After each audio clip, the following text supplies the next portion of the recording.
Imagine uma história que atravessa mais de 1000 anos, molda continentes inteiros, inspira reis, derruba civilizações e cria um dos maiores legados já vistos pela humanidade. A história do Império Romano não começa grandiosa. Ela nasce pequena, frágil, quase insignificante, às margens de um simples rio, o Tibre, onde pastores e agricultores viviam sem imaginar que aquele vilarejo humilde se tornaria o centro do mundo. Segundo a lenda, e toda grande civilização precisa de um mito fundador, Roma começa com os gêmeos Rômulo e Remo. Filhos do deus Marte, abandonados ainda bebês, salvos por uma loba. Criados por pastores, crescem fortes e ambiciosos. Quando adultos, decidem fundar uma cidade, mas a disputa entre eles acaba em tragédia. Rômulo mata Remo e dá à nova cidade o próprio nome, Roma. É uma história violenta, simbólica, que já anuncia o espírito romano, ambição, força, destino. Nos primeiros séculos, Roma era apenas uma monarquia modesta governada por reis etruscos. Mas a elite romana não toleraria por muito tempo a centralização do poder. Por volta de 509 a.C., ocorre uma revolta, o último rei é expulso e nasce a República Romana. A partir dali, Roma seria governada pelo Senado, formado pelos cidadãos mais influentes, e por magistrados eleitos. Era um sistema político elegante, complexo e, principalmente, competitivo. A ambição pessoal, em Roma, nunca foi um defeito, era um motor. A república cresce devagar, conquistando os povoados vizinhos a partir de disciplina militar e alianças inteligentes. O exército romano se torna uma máquina impecável, soldados treinados, formações flexíveis, disciplina absoluta. A cada batalha vencida, Roma absorvia terras, povos, culturas, aprendia com todos e transformava tudo em parte dela mesma. Mas o teste real do poder romano veio com Cartago, uma cidade fenomenal da costa da África do Norte, rica, influente, dona de uma frota marítima gigantesca. O choque entre Roma e Cartago resultou nas Guerras Púnicas, alguns dos maiores conflitos da antiguidade. E é nelas que surge um dos maiores generais da história, Aníbal Barca. No auge de sua ousadia, ele cruza os Alpes com elefantes de guerra, enfrenta frio, fome, inimigos, e ainda assim derrota Roma repetidas vezes em seu próprio território. Mas Roma tinha algo que poucos povos tinham, uma persistência quase teimosa. Ela não desistia, nunca. E justamente por isso, apesar das vitórias brilhantes de Aníbal, Cartago foi derrotada.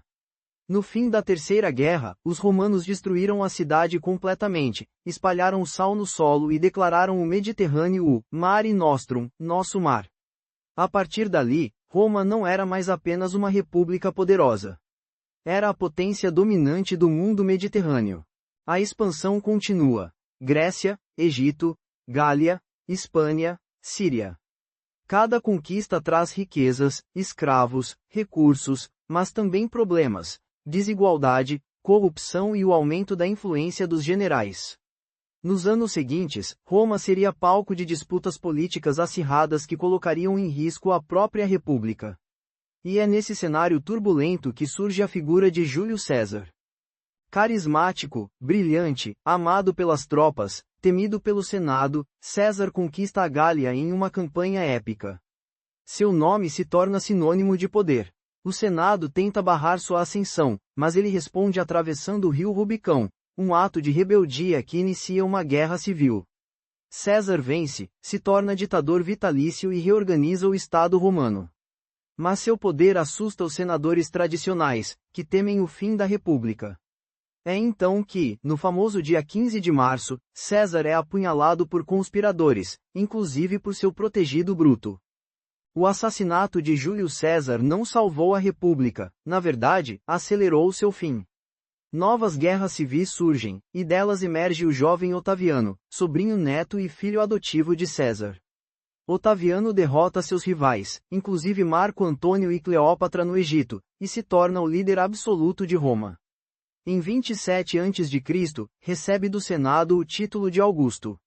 Nasce, oficialmente, o Império Romano.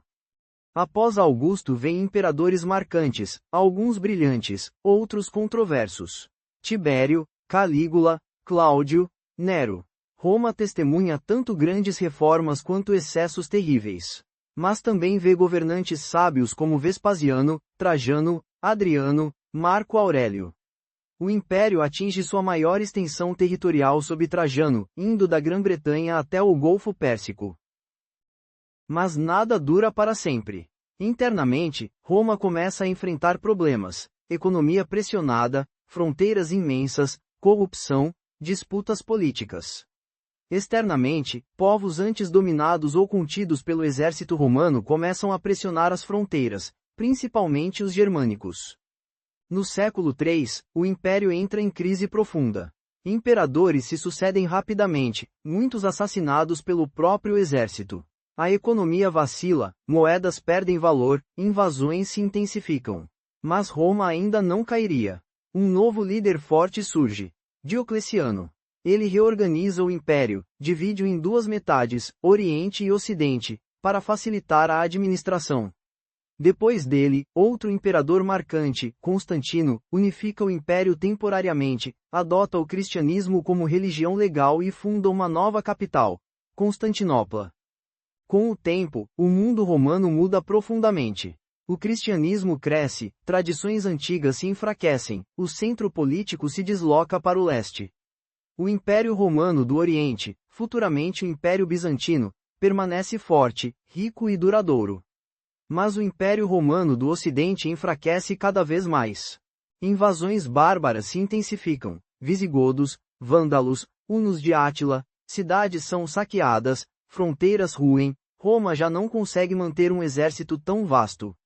Em 476 d.C., o último imperador do Ocidente, Rômulo Augustulo, é deposto. É o fim simbólico do Império Romano do Ocidente. Mas Roma nunca desaparece realmente. Seu direito influencia leis do mundo inteiro. Sua língua, o latim, dá origem ao português, espanhol, francês, italiano, romeno. Sua arquitetura inspira construções até hoje. Suas estradas se tornaram rotas modernas. Sua política, literatura, filosofia, engenharia, tudo continua vivo. Se esse conteúdo agregou para você, deixe o like e compartilhe para mais pessoas conhecerem Roma.